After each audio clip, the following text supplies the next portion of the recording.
As you pay down any loan, did you know that you are a loan killer? A loan, L-O-A-N, killer? Hey, this is Matt from Let's Not Be Fools. Let's talk about loan amortization, what it is, and how it works. But first, have you really analyzed the word amortize? If you look it up on Google, this is what you'll get.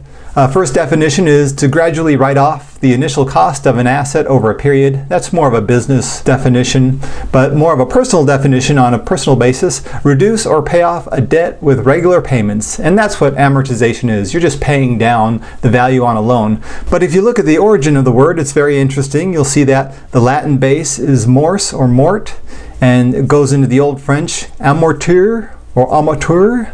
Old French amortis, I don't know, I took French, but I don't know if I'm pronouncing that right. But it goes into amortize, which in late Middle English means deaden.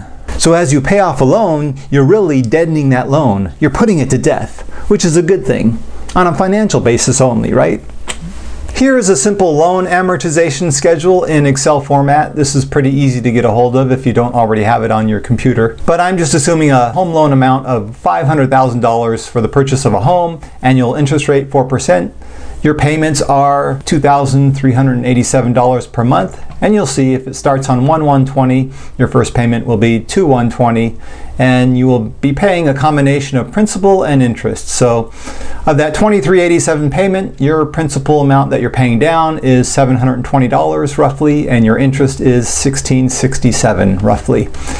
And as that loan gets paid down, you'll see that the amount of interest you're paying each month or each period is going down a little bit, and your principal amount that you're paying off is going up. So you're slowly putting that loan to death. So the amortization itself is paying the whole loan amount every month. You're slowly paying that loan down, and that's the putting to death of the loan, so to speak. But you'll see that as you go on, you're paying more principal down and a little less interest. And if you ever came into some extra money and you wanted to pay down a loan, whether it be your home loan or a credit card or whatever, you can always make extra payments. Let's say you had $10,000 extra.